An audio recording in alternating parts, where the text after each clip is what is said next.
नमस्कार, मैं Rana Yashwant India news पर आपका स्वागत करता हूं और आप देख रहे हैं अर्ध सत्य। इन दिनों चुनाव चल रहे हैं और देश के प्रधानमंत्री नरेंद्र मोदी रोज हजारों किलोमीटर की यात्रा कर रहे हैं। चुनावी रैलियों, रोड शोज के जरिए लोगों के बीच अपनी सरकार की बात रख रहे हैं। आज की तारीख में उनका व्यस्तम समय चल रहा है। बावजूद इसके प्रधानमंत्री नरेंद्र मोदी ने ITV नेटवर्क को इंटरव्यू देने के लिए समय निकाला। संडे गार्डियन के ऐश्वर्या शर्मा, न्यूज़ के editor in chief Rishabh Gulati और मैंने प्रधानमंत्री नरेंद्र मोदी का इंटरव्यू किया। इंटरव्यू के लिए जब वे आए, उससे पहले बीजेपी कार्यकर्ताओं को एक हॉल में संबोधित कर रहे थे। सुबह सुबह उड़ीसा के पुरी में रोड शोज, फिर वहां रैलियां, वहां से पटना में बीजेपी के दिवंगत नेता सुशील मोदी के घर पर जाना, फिर वहां से बीजेपी दफ्तर आना, वहां सैकड़ों चुनाव प्रबंधन में लगे पार्टी कार्यकर्ताओं को बताना, समझाना और फिर इंटरव्यू के लिए बैठना। आप अंदाज़ा लगा सकते हैं कि कैसे आदमी लगातार व्यस्त रहता है और फिर रात में इंटरव्यू के लिए वो आपके सामने बैठते हैं। बावजूद इसके न थकान न कोई जल्दबाजी। हाँ भैया, सब कैसे हैं? तो इंटरव्यू शुरू किया जाए। ये बड़ा अलग तरह का मूड तैयार करते हैं और ये कहते हुए जब वो आते हैं और बैठ करके बातचीत करने लग जाते हैं, तो इस बातचीत की कोशिश मानिए कि माहौल को हल्का करने का प्रयास है उनका, कि प्रधानमंत्री का इंटरव्यू है तो कोई दबाव ना रहे और आप आराम से अपने सवाल कर सकें। नरेंद्र मोदी सरकार के कुछ फ्लैगशिप प्रोग्राम हैं, उनमें वेलफेयर स्कीम्स सबसे ऊपर है। अनाज, इलाज, घर, शौचालय, रसोई गैस वगैरह वगैरह। विपक्ष पत्रकारों का एक बड़ा धड़ा और ट्रोल भी इस बात पर बहुत मेहनत करते हैं कि एक नैरेटिव तैयार किया जाए, और वो ये कि मोदी सरकार की लाभार्थी योजनाओं का फायदा मिलता तो है, लेकिन मुसलमानों को उतना नहीं। यही सवाल मैंने प्रधानमंत्री के सामने रखा। सवाल समान नहीं था, लेकिन मुझे लगा कि पूछना जरूरी है, ताकि देश के प्रधानमंत्री के जरिए ही देश की असलियत सामने आए। सो मैंने सवाल रखा। प्रधानमंत्री जी, आपकी सरकार सबका साथ सबका विकास के सिद्धांत पर चलती है। सरकार की कल्याणकारी योजनाओं का फायदा हर लाभार्थी को बिना किसी भेदभाव के मिलता है, चाहे वो किसी भी जाति, धर्म, पंथ, संप्रदाय का हो। लेकिन आपका विपक्ष कहता है कि मुसलमानों को सरकार की कल्याणकारी योजनाओं का उतना फायदा नहीं मिलता है जितना मिलना चाहिए। आप पहले व्यक्ति हो जिससे मैं ये सुन रहा हूँ। मेरी सरकार की विशेषता है, उसको आज तक किसी ने ये आरोप नहीं लगाया है कि किसी स्कीम में भेदभाव हो रहा है। विपक्ष कहता है आपका। विपक्ष ने भी नहीं लगाया। मैं बताता हूँ, आप पहले इंसान है जिसके मुझसे मैं सुन रहा हूँ। मैंने अब तक किसी से ये नहीं सुना है, क्योंकि सबको पता है कि मेरे यहाँ, और मुसलमान खुद कहते हैं कि भाई हमें तो सारे लाभ मिल रहे हैं सब मेरे। इसका कारण है, मेरे दो सिद्धांत हैं। एक 100% सैचुरेशन। अगर मान लीजिए गरीब को घर देना है तो भाई टुकड़ों में मत करो, 100% सोचो। जब 100% होता है तो फिर भेदभाव कहाँ आता है भाई? मुझे गैस कनेक्शन देना है तो मैं कहता हूँ 100%। शौचालय बनाना है 100%। नल से जल देना है 100%। हाँ, किसी को जनवरी में मिलेगा, किसी को अप्रैल में मिलेगा, किसी को नवंबर में मिलेगा, लेकिन योजना सबके लिए होगी 100%। और मैं मानता हूँ सेकुलरिज्म सच्चा इसी में है कि आप 100% करते हैं। सामाजिक न्याय सच्चा इसमें है कि आप 100% करते हैं। तो मेरा तो मिशन ही 100% का है, सैचुरेशन का है। तो ये आरोप वैसे किसी ने किया नहीं, कोई किसी में हिम्मत नहीं है। मैं गुजरात में भी रह करके आया हूँ, इस विषय में मुझ पर कोई आरोप नहीं लगा सकता। उनको ये लग रहा था कि ये सवाल जो है किसी में हिम्मत नहीं है करने का, लेकिन मुझे लगा कि प्रधानमंत्री से पूछा जाना चाहिए कि विपक्ष के बहुत सारे नेता, एक धड़ा पत्रकारों का भी और ट्रोल, इस नैरेटिव को गढ़ने में, तैयार करने में बहुत लंबे समय से बहुत मेहनत के साथ काम करते रहे हैं कि यह बात लोगों के बीच में बिठाई जाए। प्रधानमंत्री को मेरा सवाल थोड़ा सख्ते में डाल गया कि क्या है, क्योंकि गुजरात में भी जब तक मुख्यमंत्री रहे वो 13-14 साल, कभी इस तरह की बात नहीं आई। प्रधानमंत्री के तौर पर भी कल्याणकारी योजनाओं को लेकर के जितने भी लाभार्थी हैं उनसे पूछा नहीं जाता कि आप किस जाति, पथ, धर्म, संप्रदाय के। वो गरीब है, उसको हक बनता है, उसको मिलना चाहिए। लेकिन जो इस तरह की योजनाओं की असलियत है उसके खिलाफ में एक नैरेटिव तैयार किया जाता है कि मुसलमानों को फायदा नहीं मिलता है, तो मैंने सोचा कि प्रधानमंत्री के जरिए ही इस बात को साफ किया जाना चाहिए। और इस सवाल के जवाब में आपने देखा कि उन्होंने सेकुलरिज्म की जो नई परिभाषा गढ़ी, सामाजिक न्याय को जिस तरीके से रखा, वो अद्भुत है कि अगर आप देश के प्रधानमंत्री हैं तो 140 करोड़ लोगों में जो भी जरूरतमंद हैं, जिनको सरकार की कल्याणकारी योजनाओं का फायदा मिलना चाहिए, हर एक लाभार्थी तक पहुंचे, 100% डिलीवरी। और यही सेकुलरिज्म है और यही सामाजिक न्याय है कि जो दलित है, उत्पीड़ित है, शोषित है, गरीब है, कमजोर है, वो समाज की मुख्य धारा में जुड़े, जीवन उसका सम्मानजनक स्थिति में आए। और यह दोनों जो नैरेटिव कहिए या डेफिनेशन कहिए, मेरे सवाल के जवाब में प्रधानमंत्री ने खड़ा किए, इस पर चर्चा जरूरी है और होनी भी चाहिए। आज मेरे साथ कुछ खास मेहमान होंगे जिनका परिचय मैं कराऊंगा, लेकिन कैसे नेता बयान देते हैं कि सरकार की योजनाओं का फायदा मुसलमानों को नहीं मिलता है, वह भी मैं आपको सुनाऊंगा। प्रधानमंत्री के इंटरव्यू में सेकुलरिज्म को लेकर जो नया नजरिया तैयार हुआ कि जितने भी जरूरतमंद हैं उनको बिना किसी भेदभाव के योजनाओं का फायदा पहुंचाओ, यह तमाम तरह के नैरेटिव और डेफिनेशंस को ध्वस्त करता है जो नरेंद्र मोदी के खिलाफ, उनकी सरकार के खिलाफ तैयार किया जाता है। नरेंद्र मोदी यहीं से सेकुलरिज्म की आड़ में कम्युनल कार्ड खेलती पार्टियों को बेनकाब करते हैं। अगर पीएम की बात को ठीक से समझें तो इस देश में सेकुलरिज्म कम्युनल होने का पर्दा है। मैंने क्या सवाल किया और उन्होंने क्या जवाब दिया, इस सवाल जवाब को मैं आगे रखूंगा। लेकिन अभी जो आपने प्रधानमंत्री का जवाब सुना कि सरकार की कल्याणकारी योजनाओं का मतलब ये है कि हर एक आदमी को जो जरूरतमंद है उस तक उसका फायदा पहुंचे। उदय माहुरकर जो कि मोदी गवर्नेंस मॉडल के माहिर माने जाते हैं, एक्सपर्ट हैं, लगभग 36 साल से नरेंद्र मोदी के साथ नज़दीकी रिश्ता है। आप उदय माहुरकर जी हैं और कल्याणी शंकर जो कि सीनियर जर्नलिस्ट हैं और बहुत बारीक पकड़ मोदी सरकार की योजनाओं और उसके कामकाज पर रखती हैं। आप दोनों का बहुत बहुत स्वागत है। उदय जी, ये जो लाभार्थी योजनाएं हैं, कल्याणकारी योजनाएं हैं, उसका जवाब देते समय प्रधानमंत्री आते हैं कि सेकुलरिज्म दरअसल है यही कि आप हर आदमी को फायदा पहुंचाएं बिना उसका जाति, बिना उसका धर्म जाने, और मेरी सरकार यही करती रही है। यह जो सेकुलरिज्म सामाजिक न्याय के नजरिए को रखते हैं, नरेंद्र मोदी आपको इस लिहाज से कहां दिखाई पड़ते हैं? ऐसा है कि जो हिंदुत्व आइडियोलॉजी है कुल मिला के, उसको ही उन्होंने बयान किया है ये बात कहते हुए। हिंदुत्व के आइडियोलॉजी का मतलब ये नहीं है कि हिंदुओं को स्पेशल हक मिलेंगे। हिंदुत्व की आइडियोलॉजी का मतलब है कि सबको समान अधिकार मिलेगा। वीर सावरकर का जो हिंदू मैनिफेस्टो था उसके अंदर भी यही लिखा हुआ है कि आजाद भारत के अंदर सभी धर्मों को समान अधिकार मिलेगा। नरेंद्र मोदी वो जो विजन है हिंदुत्व की, उसको आगे ले जा रहे हैं।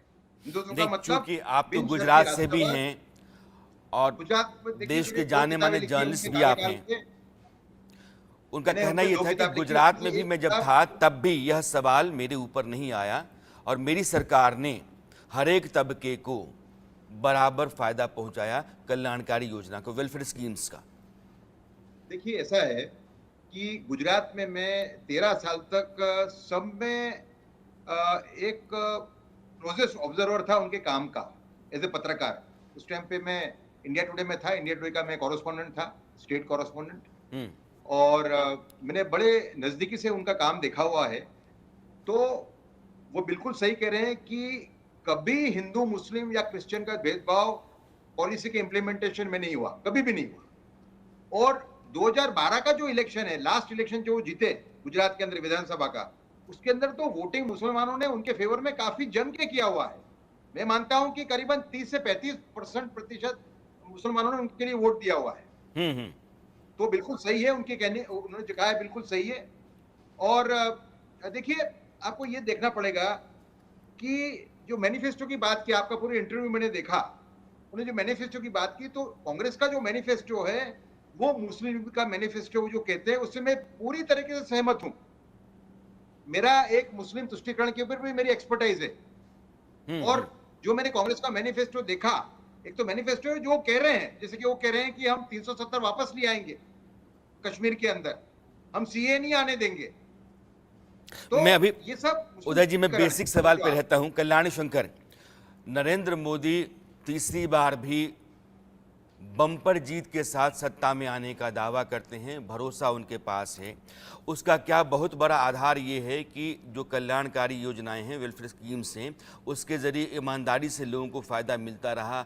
हर तबके से उनके पास एक बड़ा वोट बैंक है जो नरेंद्र मोदी की सरकार के हक में अपना जनमत देता है, वोट डालता है।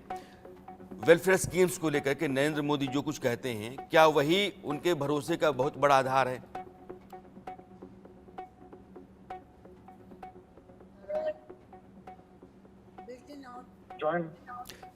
कल्याणी शंकर, आपको मेरी आवाज आई? जॉइन ऑडियो नहीं है मैम। मैं अब प्रधानमंत्री के इंटरव्यू का वो टुकड़ा सुनाना चाहता हूं जो उन्होंने कम्युनलिज्म को लेकर के रखा। मैंने सवाल अयोध्या में राम मंदिर के बनने और रामलला की प्राण प्रतिष्ठा से शुरू किया। इकबाल अंसारी से होकर के मैं चला कि इकबाल अंसारी वो व्यक्ति जो कि लगातार बाबरी मस्जिद केस को लड़ते रहे, 2 पुश्तें उनकी लड़ती रहीं, लेकिन जब सुप्रीम कोर्ट का फैसला आता है तो वो उसका सम्मान करते हैं। वही इकबाल अंसारी हाथ में प्ले कार्ड लेकर के मैं मोदी का परिवार खड़ा होते हैं। क्या यह इस बात का संकेत है कि आपकी जो संतुष्टिकरण की नीति है उससे मुसलमान समुदाय का एक बड़ा तबका सहमत होता है और जो तुष्टिकरण की नीति रही है उससे वो अपने आप को दूर करता चला जा रहा है? तो प्रधानमंत्री ने क्या कहा, आप इसको सुनिए। प्रधानमंत्री जी, अयोध्या में राम मंदिर बना, रामलला की प्राण प्रतिष्ठा हुई, देश में शांति और सौहार्द का माहौल रहा। इसी दौरान इकबाल अंसारी आते हैं और चूंकि वो अदालती लड़ाई लड़ते रहे, महत्वपूर्ण व्यक्ति भी हैं, और उनके हाथ में प्ले कार्ड होता है मोदी का परिवार। ये जो तस्वीरें होती हैं, घटनाएं होती हैं, इस बात का संकेत देती हैं कि आपकी जो इंक्लूसिव पॉलिसी है उसके साथ माइनॉरिटीज अपने आप को जोड़ रही है या तुष्टिकरण की उधर की जो नीति है उससे अपने आप को दूर कर रही है। राम मंदिर, इकबाल अंसारी का उल्लेख किया तो मैं एक एपिसोड आपके सामने रखता हूं। देश आजाद होने के बाद तुरंत राम मंदिर बनना चाहिए था। इतने सालों तक नहीं बना क्योंकि उनको लगता था कि अगर राम मंदिर बनेगा तो उनकी वोट बैंक पर तकलीफ हो जाएगी। अदालत में आखिरी तक उसको रोकने के लिए भरपूर प्रयास हुआ और ये फैक्ट्स है कि कांग्रेस ने ही इसमें रुकावटें डाली जी। उसके बावजूद भी राम मंदिर का जब कोर्ट का जजमेंट आ गया, सुप्रीम कोर्ट ने एक ट्रस्ट बनाया। वो ट्रस्ट के लोग बाकी पुरानी सारी बातें भूल करके कांग्रेस के लोगों को इनविटेशन देने गए। उन्होंने इस इनविटेशन को ठुकरा दिया। वे लोग इकबाल अंसारी पास के गए इनविटेशन देने के लिए। और मजा ये है कि जो जीवन भर बाबरी मस्जिद का केस लड़ा था वो इकबाल अंसारी सुप्रीम कोर्ट के वर्डिक्ट का सम्मान करते हुए शिलान्यास में भी आए और उद्घाटन में भी आए। तो इकबाल अंसारी की जहां तक बात करते हैं इस संदर्भ, अगर आप इसमें से सेकुलरिज्म की चर्चा करना चाहते हैं तो मेरा गंभीर आरोप है कि बहुत ही सोची समझी चाल के तहत गत 75 साल से देश में एक झूठा नैरेटिव गढ़ा गया है। हमारे जन्म से भी पहले गढ़ा गया है। कभी सरदार पटेल को उसका शिकार बनाया गया था और अब शायद चलते चलते जो भी आएगा, आज मेरी बारी है, कल किसी दूसरे की। ये जोर जोर से सेकुलरिज्म क्यों चिल्लाते हैं? इसलिए चिल्लाते हैं कि उनको जो उनकी कम्युनल एक्टिविटी है उससे दुनिया का वो ध्यान हटाना चाहते हैं। और वो चोर इसलिए कह रहे हैं कि चोरी खुद ने की है, लेकिन चोर उधर तो लोग उधर भागेंगे। ये उनका खेल चला है। मैंने उनको सामने से ही पकड़ा है कि आप ही कम्युनल हो। भारत का संविधान आपको सांप्रदायिक तौर तरीके लिए अनुमति नहीं देता है। और मैंने ऐसे सैकड़ों उदाहरण निकाले हैं। और जैसा मैंने अभी थोड़ी देर पहले कहा कि उन्होंने मुसलमानों को संपत्ति का कहा था, तो मैं उनको पूरी तरह एक्सपोज कर रहा हूं। लेकिन उनके जो नैरेटिव बनाने वाले हैं, वे उनकी बात को छुपा देते हैं और मेरे मुंह से मुसलमान शब्द निकला तो वो बोले कम्युनल। मैं उन कम्युनल पॉलिटिकल पार्टीज के लिए बोल रहा हूं जिन्होंने सेकुलरिज्म का नकाब पहन करके गौर सांप्रदायिकता की है, गौर सांप्रदायिकता की है। और इन लोगों में तीन चीजें कॉमन नजर आती मुझे। एक, ये गौर सांप्रदायिक है, ये लोग गौर जातिवादी हैं, ये लोग गौर परिवारवादी हैं। ये तीन चीजें इतनी भरी पड़ी है इनके अंदर, तो इसमें से बाहर नहीं निकल सकता। कल्याणी शंकर, प्रधानमंत्री ये कह रहे हैं कि सेकुलरिज्म जो है वो इस देश में कई पार्टियों के लिए एक आड़ है कम्युनलिज्म करने का, अपने परिवार को बढ़ाने का, जातिवाद की राजनीति को पनपाने का। ये एक नया डेफिनेशन है, इसको आप कैसे देख रही हैं? वेल, ये पहला टाइम प्राइम मिनिस्टर ने वो तीन चीज़ों को एकदम क्लैरिफाई किया। क्यों कांग्रेस लेड अपोजिशन ऐसे सेक्युलरिज्म को लेके कर रहे हैं, उसके बारे में प्राइम मिनिस्टर ने अपना जो चिंतित है वो बता दिया था।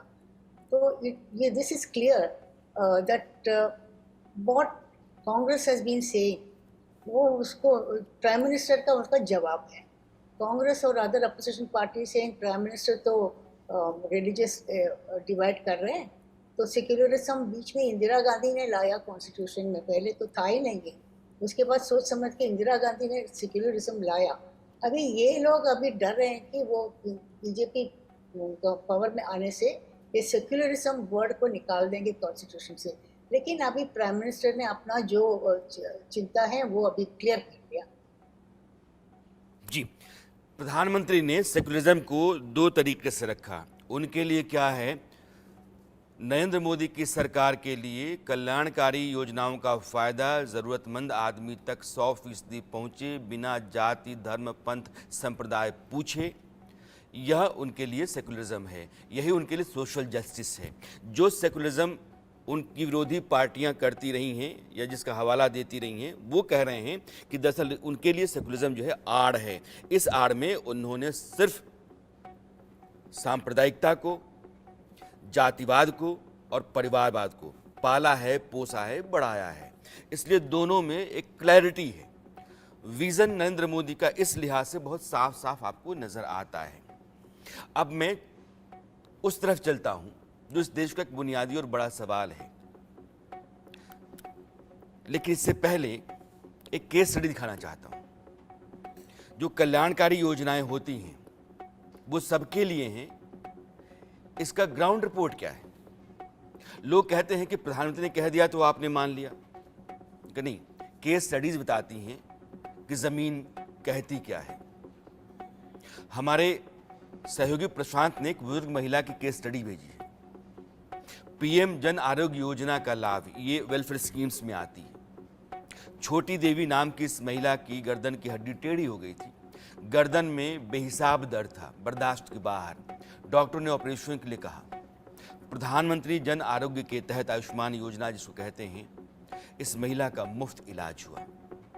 लेकिन अगर ये गरीब महिला इस योजना के दायरे में नहीं होती, एक योजना नहीं होती, तो फिर वो उसी तरीके से दर्द में, तकलीफ में छटपटा करके अपनी जान गंवा बैठती। इस महिला को सुनिए।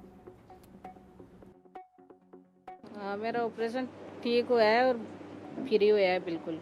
और क्या कुछ परेशानी थी माता जी आपको? गर्दन खराब थी मेरी, गर्दन की हड्डी खराब हो गई थी रीढ़ की, तो इसलिए डॉक्टर ने बोला कि जल्दी से ऑपरेशन कराना चाहिए, कि नहीं तो आपाहिज हो जाओगे आप। तो फिर ऑपरेशन के लिए भागा दौड़ी करी। ऑपरेशन हमारा ठीक है, थोड़ा हाथा में प्रॉब्लम है और कुछ ही नहीं है। प्रधानमंत्री की योजना के हाँ। तहत इलाज हुआ है। हाँ, प्रधानमंत्री की योजना से।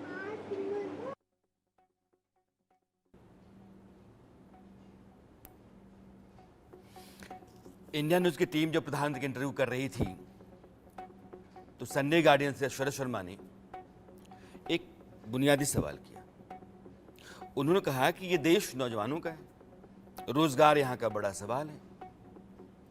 आप अगर आते हैं फिर से सत्ता में तो नौजवानों के इस सवाल को एड्रेस करने के लिए आपके पास क्या प्लान है? प्रधानमंत्री ने क्या कहा, यह सुनिए, फिर इसके बाद इसकी चर्चा में आते हैं।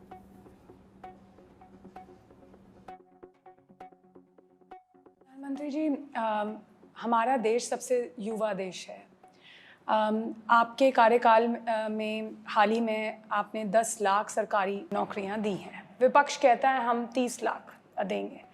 तो आपके तीसरे टर्म में रोजगार को युवाओं के लिए और कैसे हम बढ़ावा देंगे? अभी आपने स्कॉच का रिपोर्ट पढ़ा होगा और मैं चाहता हूं कि आपका टीवी चैनल ने स्कॉच के रिपोर्ट पर डिटेल में स्टडी करना चाहिए और टीवी डिबेट करना चाहिए।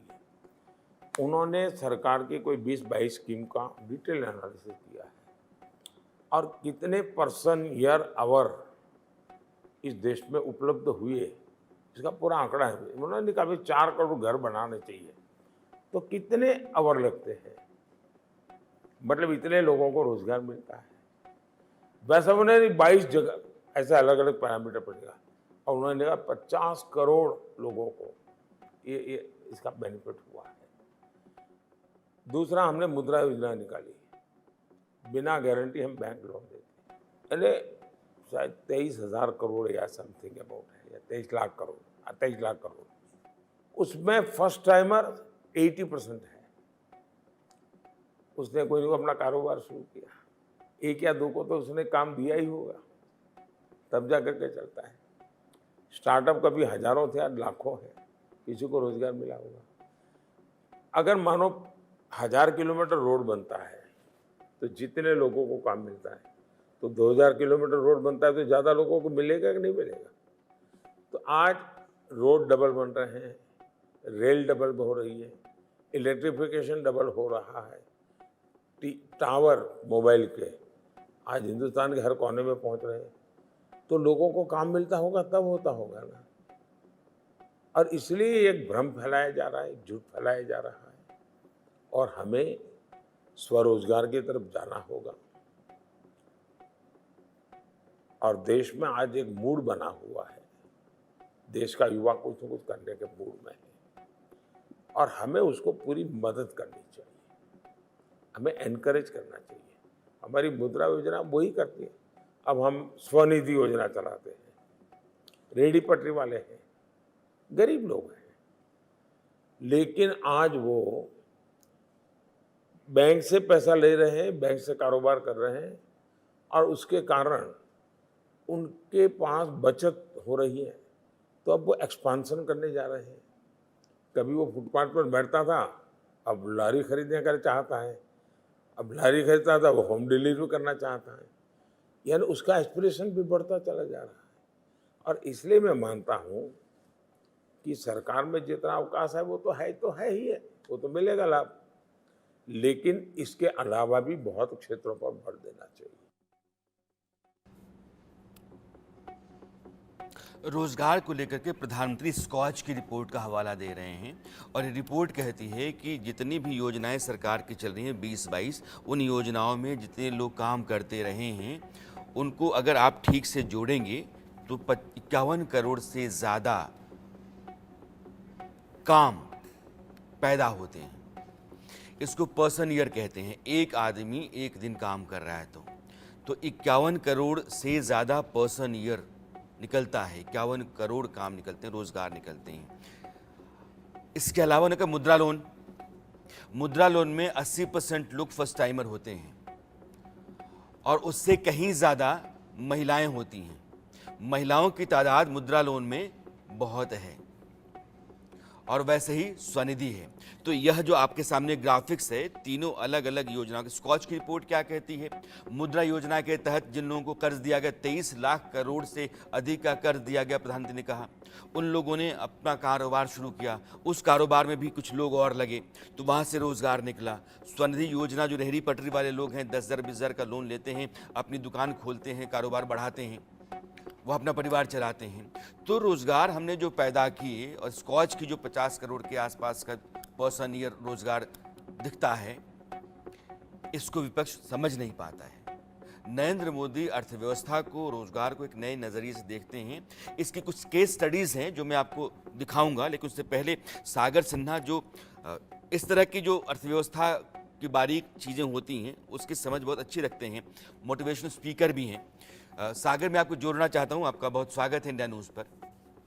रोजगार और नरेंद्र मोदी सरकार की अलग अलग योजनाएं। हमारे इंटरव्यू में प्रधानमंत्री जो कुछ भी कहा उसको आपने सुना है। आप इस सरकार को रोजगार के मोर्चे पर कहां पाते हैं? देखिए, एक चीज मैं मानता हूं, रोजगार देना किसी भी सरकार की जिम्मेदारी नहीं होती है, किसी भी सरकार की। ये रोजगार बनाना हर आदमी की खुद की जिम्मेदारी होती है। मैं एक छोटा सा एग्जांपल आपको देता हूं। मैं जब भी मुंबई जाता हूं, अंधेरी में रुकता हूं और अंधेरी के पास एक ठेले वाला है। उस ठेला पर मिसल पाव और वड़ा पाव बिकता है और वो आदमी बीटेक करा हुआ है जो आदमी बेच रहा है। सर, सुबह और शाम उसके पास लाइन लगा के लोग खड़े होते हैं और लाइन लगा के लोग खाते हैं। तो ये रोजगार की अपॉर्चुनिटी जो उसने अपने लिए खड़ी करी है, वो तो खुद ने खड़ी करी ना।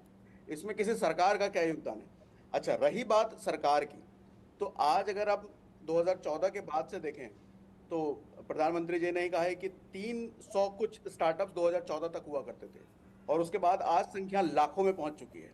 इतने स्टार्टअप अगर बने हैं तो इन स्टार्टअप में नौकरी करने वाले लोग भी तो आए होंगे। अच्छा, उन्होंने ही कहा कि सड़कें बनी हैं, उन्होंने 1.25 लाख स्टार्टअप का जिक्र किया, यूनिकॉर्न का जिक्र किया, यूनिकॉर्न का जिक्र किया है। अब इन सब में काम करने वाले लोग नहीं आए क्या? इनको नौकरियां नहीं मिली क्या? तो लेकिन फिर भी ओवरऑल अगर देखा जाए तो किसी सरकार की जिम्मेदारी नहीं है नौकरी देना। ये हर आम आदमी की जिम्मेदारी बनती है कि वो या तो नौकरी देने वाला बने या उस लायक बने कि खुद को कहीं जाकर के प्लेस करे। इसमें कोई भी सरकार क्या करेगी? सागर, मैं आपको रोकना चाहता हूं। 2 केस स्टडीज हैं, मैं चाहता हूं अपने दर्शकों को दिखाऊं। अलग अलग राज्यों में इंडिया न्यूज़ के रिपोर्टर्स ने सरकारी योजनाओं की जमीनी हकीकत को परखने की कोशिश की। सज्जाद हैं जम्मू से, उनका केस क्या कहता है? अजय जांडियाल हमारे जो सहयोगी हैं, उन्होंने सज्जाद की स्टोरी भेजी है। मोहम्मद सज्जाद जो स्वनिधि योजना है इसके लाभार्थी हैं। ये जम्मू में जूते चप्पलों का कारोबार करते हैं, मूलतः पुंछ के रहने वाले हैं। कई साल पहले पाकिस्तान की तरफ से जो फायरिंग हो रही थी या गोलाबारी हो रही थी, आतंकवाद से त्रस्त जो इलाका था वहाँ के थे। सज्जाद अपना गांव छोड़ करके जम्मू आ गए। घर के हालात ठीक नहीं थे, इस वजह से उनको अपनी पढ़ाई करने में दिक्कत आई।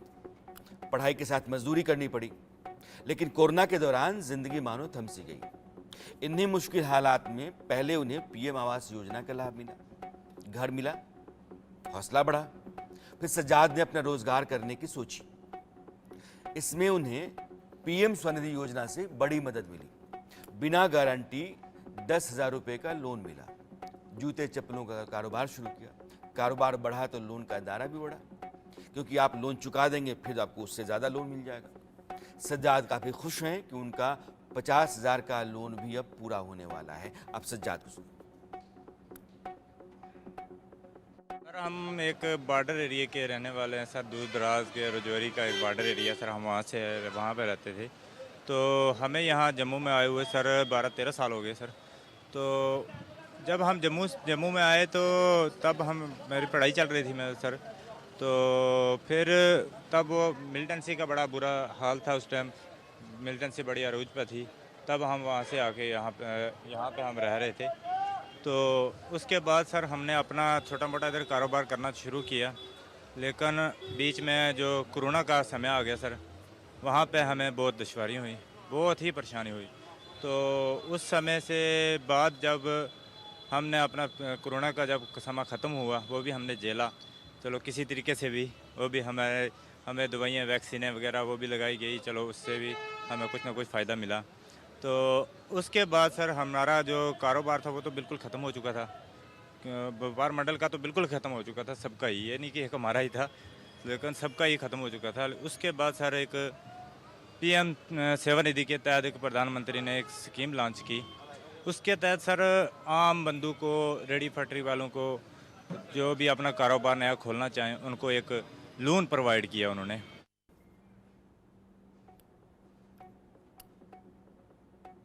नरेंद्र मोदी से जब आप बात करते हैं तो उनके भीतर एक संकल्प दिखता है। कहने लगे कि इस बार का चुनाव जो है वो पार्टियां नहीं लड़ रही, जनता लड़ रही है और जनता ने अपना मत तय कर लिया है। यह भरोसा इसलिए है कि एक आदमी लगातार 365 दिन 20 घंटे अनवरत देश के लिए लगा पड़ा है और इस तरह का उदाहरण आपको हिंदुस्तान की राजनीति में नहीं मिलेगा।